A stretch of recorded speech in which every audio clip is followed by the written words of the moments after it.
Students, in last lecture we have seen the molecular mass and formula mass and how to calculate the molecular mass and formula mass, and in today's lecture the very important concept of chemistry, that is the mole concept.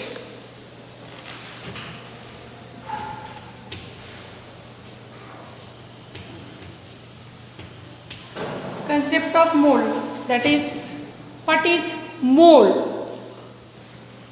In first lecture or in second lecture we have seen this some physical properties and their SI units. Then the mole is SI unit of amount of substance or quantity of substance. Mole is the SI unit, and symbol of this unit is simply mole, MOL. मोल काय आहे तर amount quantity सबस्टन्सची दाखवायची एक unit आहे, SI unit आहे. कशामध्ये दाखवले जाते? मोलमध्ये. आणि त्याचा सिम्बॉल काय आहे? MOL, मोल. फक्त म्हणजे जसं लेंथ ही मीटरमध्ये मोजली जाते, म्हणजे मीटर हे लेंथचं SI युनिट आहे, परंतु आपण मीटरला सिम्बॉल कुठला देतो? M. पूर्ण स्पेलिंग करण्याऐवजी आपण त्याचा शॉर्ट फॉर्म करतो M, जसं की 10 मीटर. म्हणजे M is the symbol of SI unit metre. तसा MOL हा मोल हा कशाचा सिम्बॉल आहे? MOLE मोलचा शॉर्ट फॉर्म किंवा सिम्बॉल. म्हणजे मोल हे काय आहे? It is the SI unit of amount of substance, which is very important concept. For definition of mole, here also C12 atom, or it is also represented as C12, carbon 12 isotope is taken as a standard. मोलचे definition करताना सुद्धा आपण C12 हा कार्बनचा isotope काय करतो? Standard घेतो. Then what is mole? One mole definition आपण बघूया, त्याची व्याख्या. One mole is the amount of substance. One mole म्हणजे किती amount of substance which contains, ज्यामध्ये which contains particles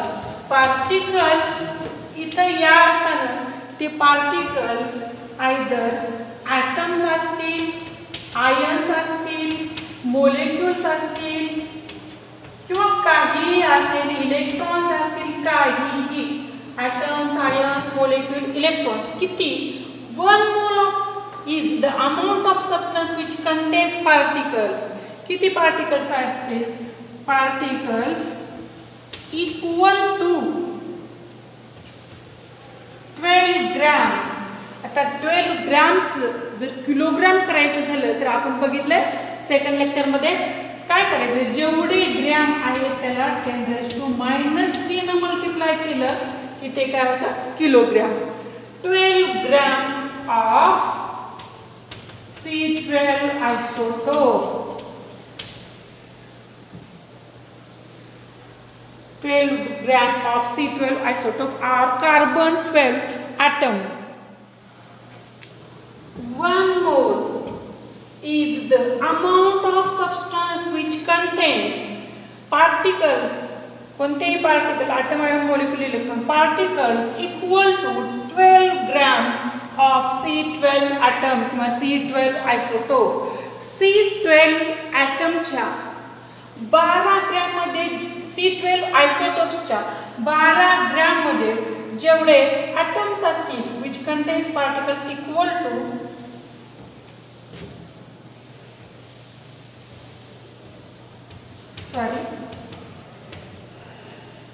number of atoms पाहिजे होतं, which contains particles equal to number of atoms present in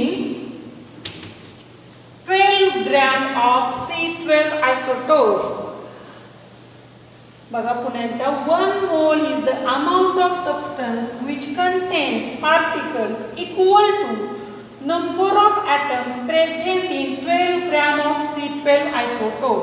C12 isotopeच्या 12 gram amount मध्ये जेवढे number of atoms असतील तेवढे नंबर ऑफ ॲटम्स म्हणजे काय आले 1 मोल पार्टिकल्स आले. 1 मोल पार्टिकल्स म्हणजे किती तर C12 या आयसोटोपच्या 12 ग्रॅम मध्ये जेवढे कार्बनचे नंबर ऑफ ॲटम्स असतील तेवढे ॲटम्स म्हणजे 1 मोल. 1 मोल हा महत्त्वाचा कन्सेप्ट आहे म्हणून रिपीट करते. 1 mole is the amount of substance किती अमाउंट आहे विच कंटेन्स पार्टिकल की ज्यामध्ये एवढे पार्टिकल्स आहेत तेवढे particle which are equal to the number of atoms present in 12 gram of C12 isotope. C12 isotopeच्या 12 ग्राम मध्ये जेवढे ॲटम्स आहेत तेवढे ॲटम्स म्हणजे 1 मोल. किंवा आपण या आणखी 1 मोल इक्वल टू किती आहे number of atoms present in 12 gram of C12 isotope. 1 mole particles म्हणूया. पार्टिकल्स म्हणजे काहीही असतील ॲटम आणि electron. 1 mole particles equal to number of atoms present in 12 gram of C12 atom and that particles are calculated. C12 आयसोटोपच्या 12 gram मध्ये किती particles असतात त्याचं calculation केलं आपण 6.022. आतापर्यंत आपण घेत होतो जनरली ती फिगर पण थोडंसं त्याच्यावर वाढवलं एवढं आपण कॅल्क्युलेशनला घेतलं तरी चालेल 6.022 पण ॲक्च्युली करेक्ट काय आहे 6.0221367 into 10⁻23. किती पार्टिकल्स आहेत 12 ग्रॅम C12 आयसोटोप मध्ये तर 6.0221367 into 10⁻23 म्हणजे 1 mole particles equal to how many particles 6.0221367 into 10⁻23 particles. That is the means this amount.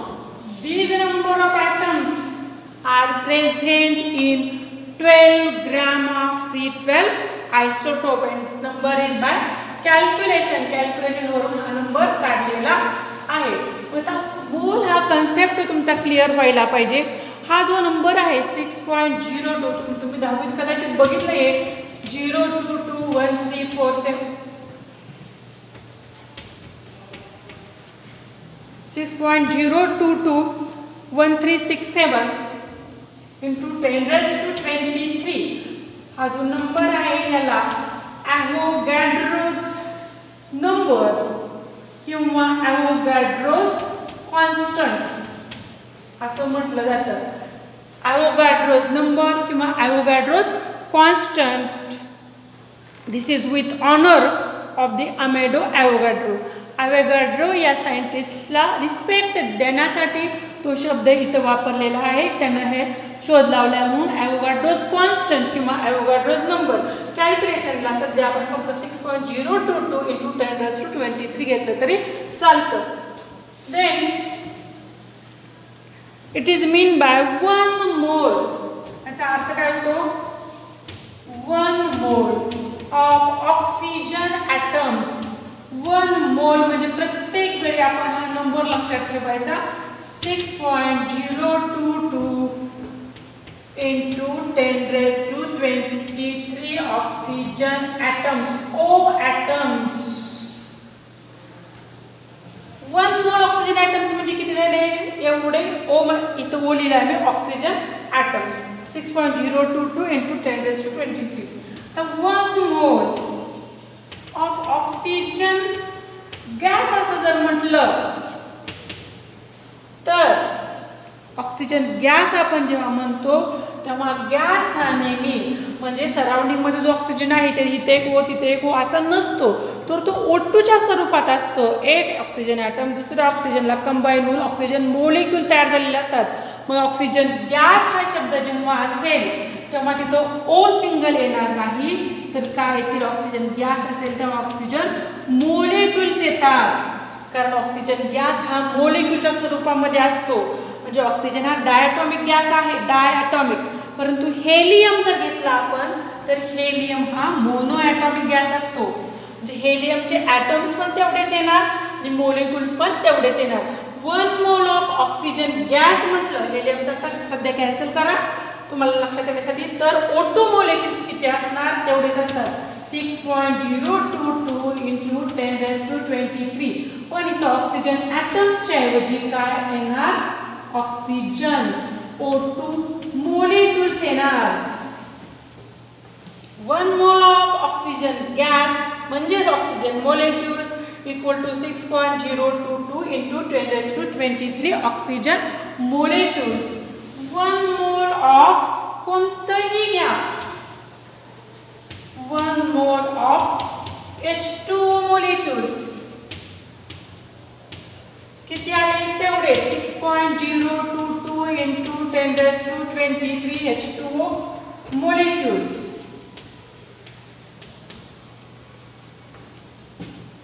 1 mole of electrons, 1 mole of electrons म्हणजे किती, 6.022 × 10⁻23 electrons. 1 mole of Na+ ions म्हणजे किती, 1 mole of Na+ ions equal to 6.02 × 10⁻23 Na+ ions. 1 mole of Cl- ions equal to 6.022 × 10⁻23 Cl- ions. That means 1 mole is equal to 6.022 × 10⁻23 particles. 1 mole of sodium chloride, 1 mole of sodium chloride NaCl equal to 6.022 × 10⁻23. NaCl molecule म्हणण्याऐवजी आपण मागच्या लेक्चरला बघितलं, याला आपण काय म्हणायचं, NaCl formula unit. तर ionic compound आहे sodium chloride. 1 mole of sodium chloride equal to 6.022 × 10⁻23 formula units of sodium chloride. This is the मोल.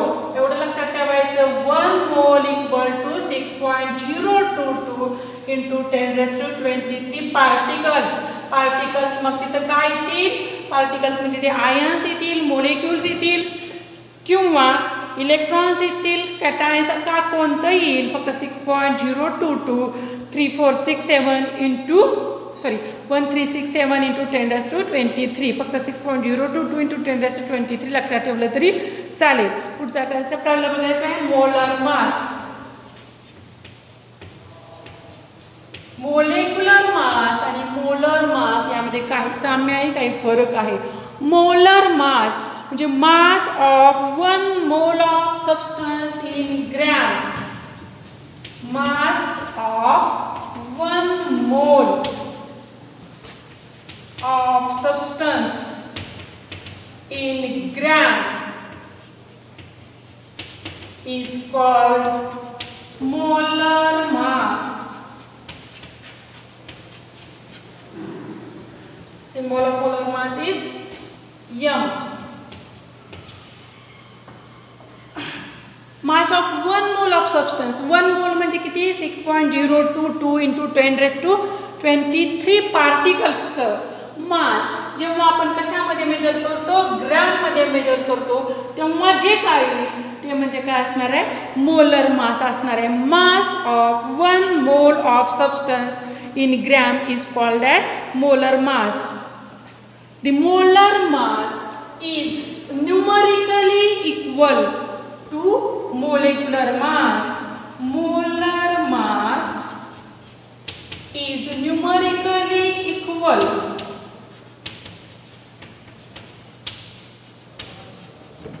to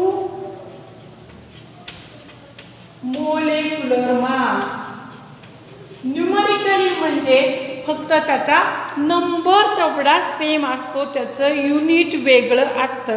म्हणजे जर मोलेक्युलर मास जे आहे याचं युनिट काय आहे, यू. मोलर मास जे युनिट आहे त्याचं मोलर मास हे कशामध्ये बघितलं जातं, तर ग्रॅम पर मोल किंवा ग्रॅम मध्ये. पर मोल चालतं मी सांगते. आणि मोलेक्युलर मास हे कशामध्ये असतं, यू मध्ये असतं. Molar mass is numerically equal to molecular mass, but molar mass is in gram per mole आणि molecular mass is in U, unified mass किंवा AMU. The molar mass of any element in grams is numerically equal to atomic mass. Molar mass of any element in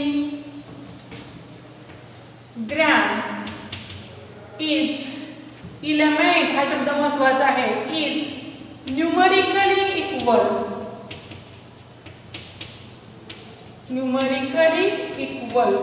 to atomic mass of that element in U. Molar mass is numerically equal to atomic mass of that element. Consider the element, any element, its atomic mass and its molar mass. Element जेव्हा आपण म्हणतो तेव्हा तो single consider करायचा, म्हणजे जसा HCnOCl म्हणजे O2 molecule घ्यायचे नाही. कुठला मोलेक्युल तुम्ही कुठलाही कन्सिडर केला, जर H मोलेक्युल कन्सिडर केला इलेमेंट H, त्याचा ॲटॉमिक मास जे आहे हायड्रोजनचं ते किती असतं, 1 AMU. आणि जर त्याचं मोलर मास घेतलं तर मोलर मास त्याचं काय येणार आहे, 1 gram. 1 AMU is not equal to 1 gram.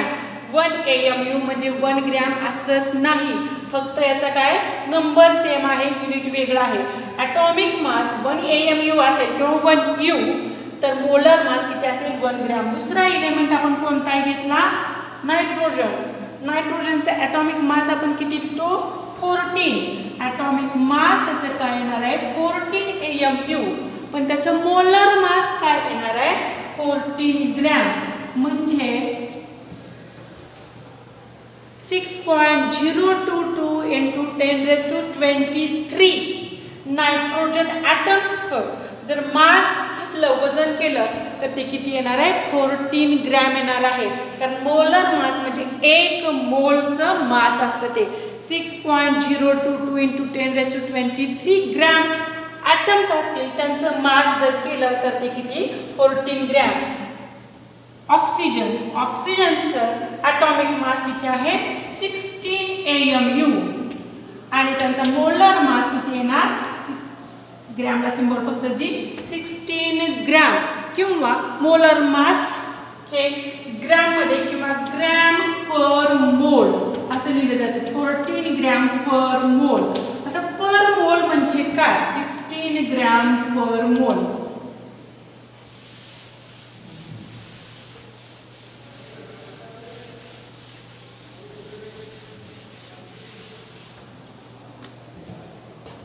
नायट्रोजनचं काय आहे, 14 ग्रॅम पर मोल.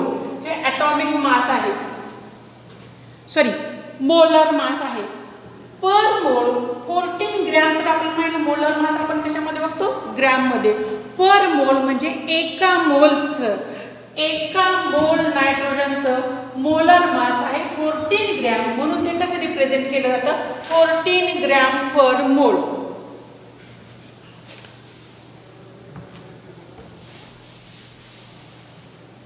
And last point is the molar mass of any substance in when it is polyatomic. म्हणजे molar mass of polyatomic molecules is equal to molar mass of molecules is equal to its molecular mass in U. Means consider molecule O2 oxygen. हा काय poly atomic molecule आहे, हा element नाही, item नाही, molecule आहे. याचा molecular मास किती आहे 32U. आणि पण याचं आपल्याला काय बघायचं आहे मोलर मास. तर मोलर मास किती आहे न्यूमरली इक्वल टू 32 आहे, पण युनिट वेगळा आहे 32U, but it is 32U gram per mole, but 32U is not equal to 32 gram per mole. We already seen 32U म्हणजे जवळजवळ किती येते 53 point something into 10 raised to -24 gram. Nitrogen N2.